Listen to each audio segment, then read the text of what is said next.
The camera is very low. We're gonna go up a little.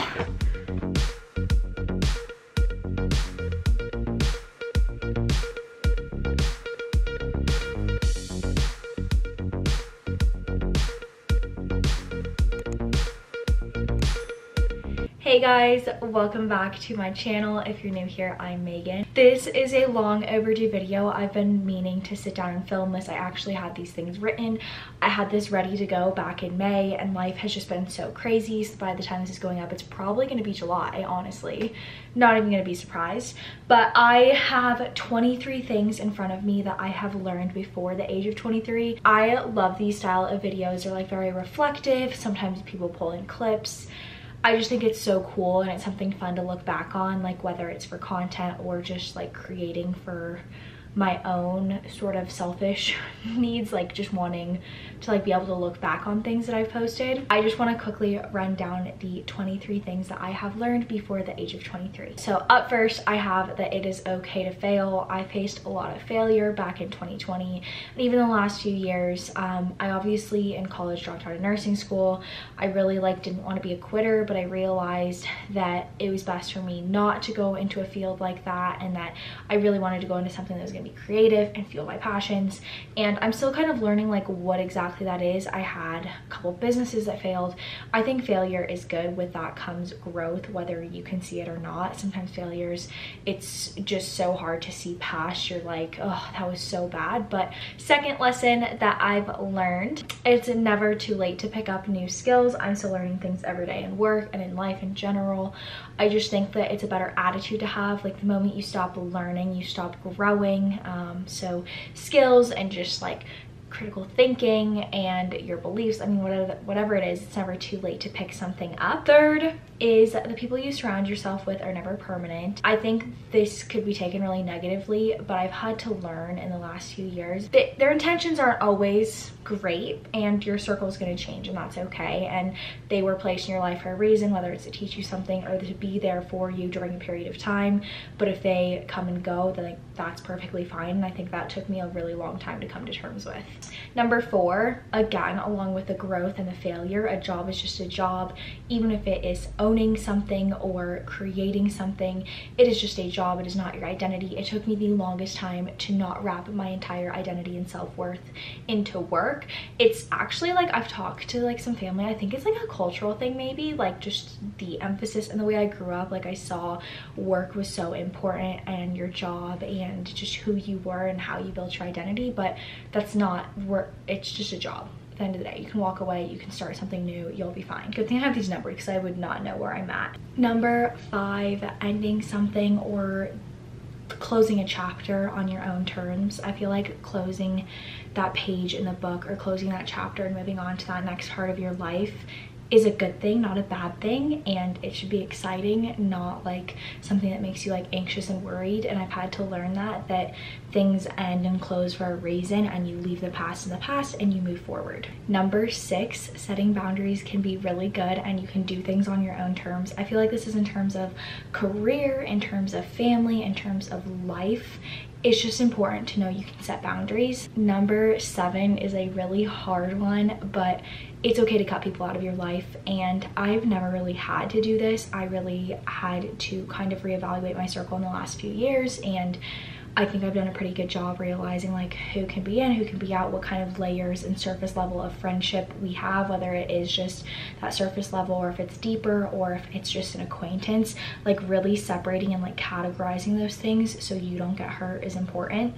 Number 8 is just asking for what you're missing out on. This is everything. This is work, this is life, this is who you're with, this is your friends.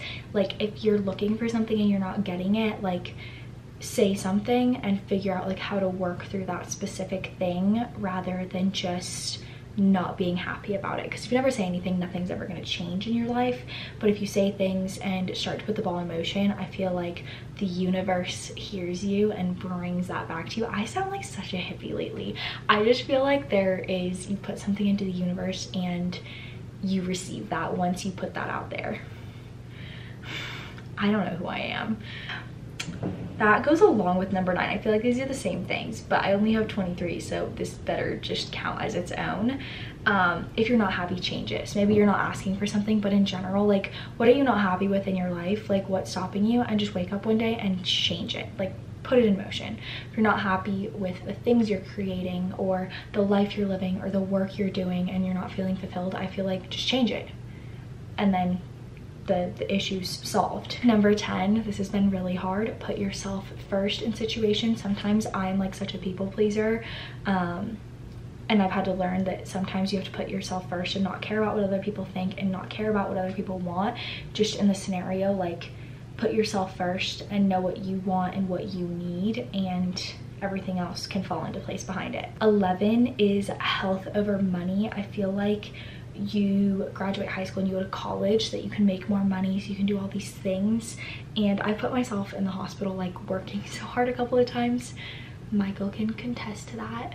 But I feel like health over money all the way. Like, if you have your health, it doesn't matter how much you have, what things you have. And it's taken me a really long time to realize that. Number 12, lifestyle inflation is something that you learn about in your early 20s, and wow, is it real? More money, more problems, as they say, and you just kind of have to like ground yourself and come back down to earth and think like, why do I need this? Why do I want this? Why do I want to purchase this? Why do I want to do this? Am I trying to keep up? Like, all the things. 13, I've realized sometimes I just like can't do the BSing small talk. I really love deep conversations and just like really special moments, and sometimes I just like can't hide it, and I just, as people say, I wear my heart on my sleeve. But like, if it's not like, if it's just like small talk, shoot the shit, I can only do that for so long before I'm just like, what are we doing here? What is the value of this? Like, is this growing me? Is this changing me or you? Or what is the point of this? You can only like small talk back and forth with the same people so much before it's like, let's go deeper. I don't know what I was doing when I wrote this list, but it's like very philosophical and deep. 14, so some of these are going to be things that I've learned in the last year, but I'm putting them into the 23 things I've learned before 23 because I think it's been a long time coming. Work-life balance to me is something so non-negotiable because sometimes I can't set my own boundaries. So having a balance and working somewhere that like balances those things for me is so important, because I'm not capable of doing that on my own. I can try really hard, but if those things aren't already in place when I'm working, I'm going to overwork and overextend and overcommit myself. So that's unfortunate. I'm working on it every day. 15, if not now, then when? I feel like this is like my life motto lately. If not now, then when? Like, I want to do more things, especially coming out of COVID. Like, I'm like, I want to go to Red Rocks and go to more concerts and just be out and spend time with friends and enjoy all those things. And like, I guess that sometimes I can get that mixed up with like small talk. Oh, like, this is the usual, this is growing me. But it's also like those moments you'll never get back, that like your 20s like fly by.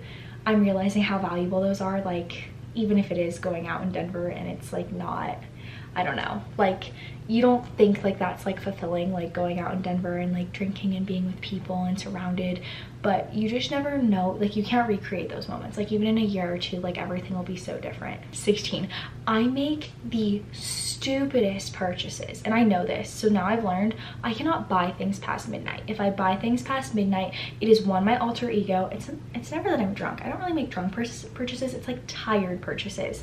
It's like I see something on TikTok and I'm like, oh, like the example, I don't regret it, but behind me I have like the TikTok lights, I have a hustle sign, I have like a collage kit, like all the things. I'm like, I'm trying to be a grown, sophisticated adult, and I'm like, ooh, TikTok showed me this, I need this. I just make really stupid purchases, and I need to like start really being intentional, and one of those things is not making purchases past midnight. And if I do, I already know what I'm getting myself into. I don't regret it. It looks cute, but it's like, it's stupid.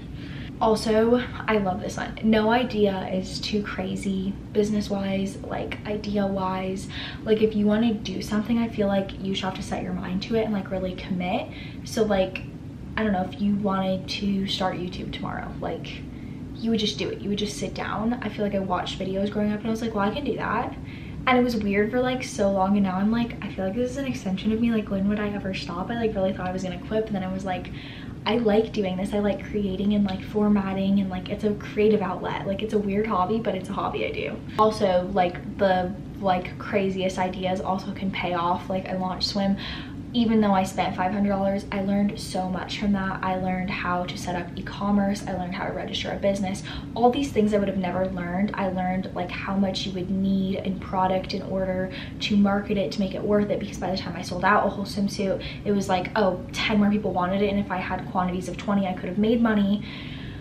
So much I could have learned, but even though it was crazy, I learned something from it, so it's not too crazy. It's definitely doable. I just would need to contribute more to launching something like that and like actually fully commit. 18, the little details matter. I love this too. I've just noticed like going to events and like going to places and being back, going into stores, I don't know, I just really fall in love with little details. I can't wait to have our wedding, and it's gonna have the best little details. People, I feel like, don't remember like the big whole thing. It's like those little like touches and special things that make something perfect. Like a gift, like personalizing it, little details. Everything about little details I'm obsessed with, and I've just learned this in the last year. I think like it's an overstimulation, like coming back out of like a quarantine, like when everything was shut down, and I was like, oh, I really like all the details and little things, and I love shopping, and I love like all the little attention, like it, because it requires a lot of attention, and someone took the time. 19, everything is temporary. I can't say I learned this one myself either. My friend Michelle says this a lot. She's like, everything's temporary, everything's temporary. I'm like, okay, everything is temporary. And now I'm like, I like that, because I feel like I get very fixated. I'm like, I also push myself into the future, and I'm like, oh my gosh, like this is gonna be perfect down the road, this, that, and the other. And I'm like, well, if I just like thought this is temporary, like I'm gonna be in the moment, it would help me. So stole that from her. I heard her say it like 10 times when I was with her last, and I was like, I love that. I'm stealing that. 20, I've learned in the last year, I was putting a lot online on Instagram, and I think I was doing it in the wrong way, where it was almost like too personal, and people, let's just say, like, I just felt like a little bit spooked. And I'm realizing not everything is meant to be put online, and I'm learning that. And I'm also having conversations, because someday if we have kids and all of that, like I don't know if I would necessarily document everything and share it online, even though I call myself like the oversharer and it's a curated edit of my entire life. Like, I still think there's an element of secrecy, which is nice, and privacy in general, which is also really important to maintain. So yeah, I think I've learned that not everything is meant to be shared, and I'm glad I learned that now, younger, not later when I have kids, or if something bad could have happened. I just was spooked, and now I'm more cautious, and I have a personal page, and I hope people respect that that's on private, and I post family stuff there. And if people aren't comfortable being on my main Instagram, like I post stuff over there, and it's hidden, and it's just like 500-600 people that I grew up with and know personally. Okay, our party on 21, this was really fast. 21, it's never too late to mend bridges if you want to. I've learned this in the last couple years. I've gone like full circle with family, so it's been really nice to have like a lot of people come back into my life. But it's like, at the end of the day, it's like, if you want people in your life, they can be in your life. You can mend those bridges. It has to be like a two-way street, and if you don't really want it, like there's no point in like dawning on it. It like still, like, I'm not saying like I just like can deal with this. Sometimes I cry when people are out of my life, and it just makes me really sad because I'm a people pleaser and I'm very emotional. But I just feel like it's important to know that you can mend bridges, and I've learned that, and I'm so glad that I've mended so many, because there's family that hasn't been around since I was younger, and now I'm talking to everyone, and it's been like a long time coming for me. It's not as much as I've ever shared about like family online. So yeah, you can mend bridges if you want to. 22, travel, travel, travel. I missed traveling. I love traveling.